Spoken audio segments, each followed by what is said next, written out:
Hello friends, episode 15இல் looping statement பற்றி விரிவாக பார்த்தோம்.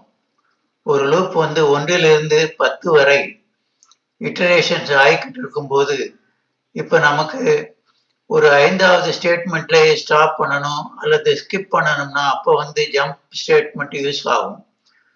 ஒரு எக்ஸாம்பிள் ப்ரோக்ராமை எடுத்து இதை விளக்கலாம். இங்கு ஒரு ஃபார் லூப்பை எடுத்து 1லிருந்து 10 வரைக்கும் நம்பர்களை பிரிண்ட் பண்ண ப்ரோக்ராம் எழுதுகிறோம். முதலில் மெயின் மெத்தடை எழுதி அடுத்து ஃபார் லூப் ஸ்டேட்மெண்ட்டில் int I equal to 1, I less than or equal to 10, I plus plus என்று ப்ரோக்ராம் எழுதி கடைசியாக system.out.println I என்று பிரிண்டிங் ஸ்டேட்மெண்ட்டை எழுதி ரன் பண்ணுறோம். 1 2 3 4 5 6 7 8 9 10 என்று அவுட்புட் கிடைக்கிறது.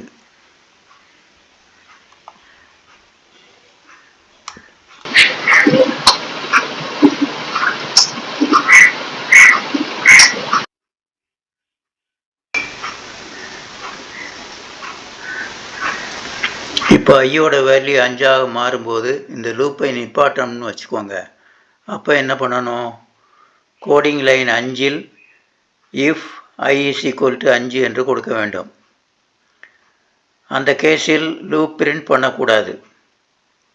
கோடிங் லைன் 6இல் லூப் வந்து பிரேக் பண்ணணும். இதுதான் ஜம்ப் ஸ்டேட்மெண்ட்.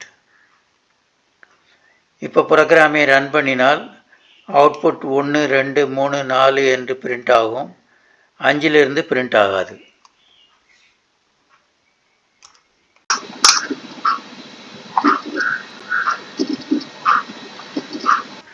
நாம் எதிர்பார்த்தபடி 1 2 3 4 என்று அவுட்புட் கிடைக்கிறது.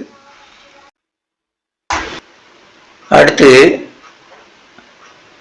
5 மட்டும் பிரிண்ட் ஆக வேண்டாம், மற்றபடி 6 7 8 9 10 பிரிண்ட் ஆகணும்னா அப்போ நாம் யூஸ் பண்ண வேண்டிய ஜம்ப் ஸ்டேட்மெண்ட் பிரேக்கை எடுத்து விட்டு கண்டினியூவை டைப் செய்வோம்.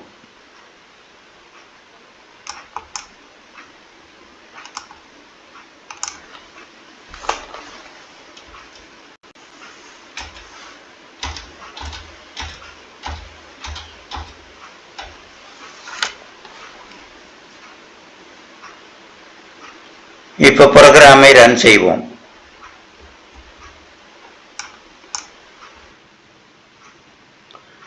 அவுட்புட்டில் 1 to 4 பிரிண்ட் ஆகிருக்கும். 5 மட்டும் ஸ்கிப் ஆகிருக்கும்.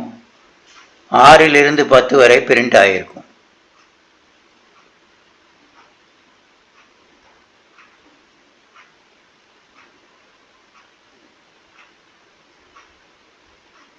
இத்துடன் ஜம்ப் ஸ்டேட்மெண்ட்டில் பிரேக் அண்ட் கண்டினியூ டிஸ்கஷன் முடிவடைகிறது. ஃப்ரெண்ட்ஸ், இந்த வீடியோ உங்களுக்கு பிடித்திருந்தால் சப்ஸ்கிரைப் செய்யுங்கள், உங்கள் நண்பர்களுக்கு ஷேர் செய்யுங்கள். தேங்க்யூ.